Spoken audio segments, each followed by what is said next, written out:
Two Shriji food. હું છું મનીષા ઠક્કર. આજે આપણે બાળકોને લંચ બોક્સમાં કે હસબન્ડની ટિફિનમાં આપી શકીએ એવા સરસ મજાના હેલ્ધી અને ટેસ્ટી વેજીટેબલ લચ્છા પરોઠા બનાવીશું. તો ચાલો આને બનાવવાનું શરૂ કરીએ.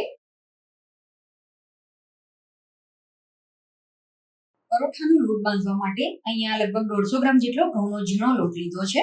આમાં 1/4 ટીસ્પૂન જેટલું કે સ્વાદ પ્રમાણે મીઠું ઉમેરી દેવાનું. એક નાની ચમચી તેલ ઉમેરવાનું છે. હવે આને સરસ રીતે મિક્સ કરી દેવાનું. તેલ અને મીઠું મિક્સ થઈ જાય એ પછી આમાં જરૂર પ્રમાણે પાણી ઉમેરવાનું અને રોટલી કરતા સહેજ કઠણ અને પરોઠા કરતા સહેજ ઢીલો એવો આનો લોટ બાંધીને તૈયાર કરવાનો. તો આ રીતનો મીડિયમ સોફ્ટ લોટ બાંધીને તૈયાર કરવાનો છે. હવે થોડું તેલ લઈને લોટને સરસ રીતે મસળીને સુવાળો કરી દેવાનો. લોટને બાંધીને આપણે લગભગ 10 થી 15 મિનિટ માટે રહેવા દઈશું. વેજીટેબલ લચ્છા પરોઠા બનાવવા માટે એક નાનું મીડિયમ સાઇઝનું કેપ્સિકમ, થોડી કોબીજ અને એક નાનું ગાજર લેવાનું છે. ગાજરને છોલીને આ રીતે મોટા ટુકડામાં કટ કરી લીધું છે.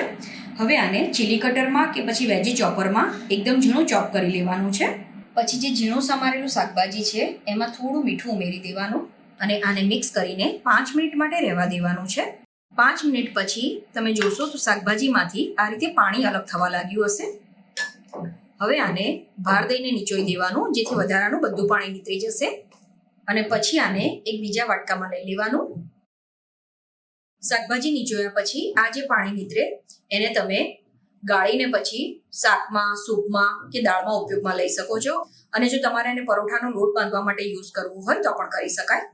હવે આમાં થોડી સમારેલી કોથમીર ઉમેરવાની, અડધી ચમચી જેટલું લાલ મરચું ઉમેરવાનું, 2 ચપટી જેટલી હળદર ઉમેરવાની, 1/4 ટીસ્પૂન જેટલો ચાટ મસાલો અને 1/4 ટીસ્પૂન જેટલો ગરમ મસાલો ઉમેરવાનો.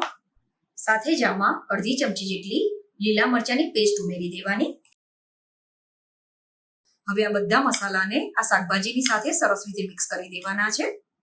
તો બધા મસાલા શાકભાજીની સાથે સરસ રીતે મિક્સ થઈ ગયા છે અને મીઠું આપણે પહેલા જ શાકભાજીમાં ઉમેર્યું હતું એટલે ફરીથી મીઠું ઉમેરવાની જરૂર નથી પડી. તમારે આને ચેક કરી લેવાનું. તમને જો મીઠું ઓછું લાગે તો તમે આ સમયે પણ આમાં ચપટી જેટલું મીઠું ઉમેરી શકો છો. 10 થી 15 મિનિટ પછી હવે લોટને ઉપયોગમાં લેતા પહેલા સરસ રીતે મસળી લેવાનો છે. હવે જે પણ સાઈઝના તમારે પરોઠા બનાવવાના હોય એ પ્રમાણે આમાંથી લોહો બનાવી દેવાનો. પછી ઘઉંના લોટનું અટામણ લઈને આમાંથી પાતળી રોટલી વણી લેવાની. તો આ રીતે પહેલા 2 પાતળી રોટલી વણીને તૈયાર કરી લેવાની છે. હવે જે રોટલી વણીને તૈયાર કરી હોય એના ઉપર બ્રશથી કે હાથથી થોડું તેલ લગાવી દેવાનું. પછી જે શાકભાજીનું મિશ્રણ છે એ આના ઉપર નાખવાનું. અત્યારે જે માપ લીધું એનાથી મીડિયમ સાઇઝના 4 થી 5 લચ્છા પરોઠા બનીને તૈયાર થશે. પછી થોડો કોરો ઘઉંનો લોટ સ્પ્રિંકલ કરવાનો. બીજી વણેલી રોટલી આના ઉપર મૂકી દેવાની. પછી આને હલકા હાથે સહેજ વણી લેવાનું.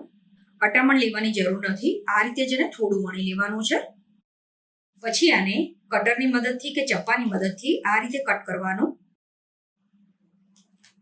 હવે આ રીતે જે કટ કરેલી પટ્ટી છે એના રોલ વાળતા જવાનું. તો આ રીતે આનો રોલ વાળીને તૈયાર કરી દેવાનો છે. તો આ રીતે જ્યારે તમે સ્ટફ કરીને એક પરોઠું બનાવશો તો એમાંથી આ રીતના 2 લચ્છા પરોઠા બનીને તૈયાર થશે. અને ફરીથી ઘઉંના લોટનું અટામણ લઈને આમાંથી મીડિયમ થીક પરોઠું વણીને તૈયાર કરવાનું. આને વણતી વખતે વધારે વજન નથી દેવાનું. હલકા હાથે જ આને વણી લેવાનું છે. તો આ રીતે પરોઠાને વણીને તૈયાર કરી લેવાના. પરોઠાને પહેલા ધીમા ગેસ ઉપર શેકવાનો. પરોઠું એક સાઈડ શેકાઈ જાય એટલે એને ફેરવી દેવાનું. અને હવે ગેસની ફ્લેમ મીડિયમ કરી દેવાની છે. પરોઠું પાછળની સાઈડ પણ આ રીતે સરસ શેકાઈ જાય એ પછી આના ઉપર તેલ કે ઘી નાખવાનું. હવે પરોઠાને મીડિયમ ટુ હાઈ ફ્લેમ ઉપર આ રીતે હલકા હાથે દબાવતા જઈને શેકવાનું જેથી આ એકદમ સરસ ક્રિસ્પી બનશે. પરોઠાને શેકવા માટે તમે તેલ, ઘી કે બટર કંઈ પણ ઉપયોગમાં લઈ શકો છો. તો પરોઠાને આ રીતે લાઇટ બ્રાઉન કલરનું અને એકદમ સરસ ક્રિસ્પી શેકી લેવાનું જેથી આ ખાવામાં ખૂબ જ સરસ લાગશે. તો ફ્રેન્ડ્સ, હવે આ સરસ મજાના વેજીટેબલ વાળા લચ્છા પરોઠા બનીને તૈયાર છે. તમે આને આ રીતે અથવા તો ટોમેટો કેચઅપની સાથે પણ સર્વ કરી શકો છો. તો તમે પણ આ રીતે આ પરોઠા બનાવીને જરૂર ટ્રાય કરજો.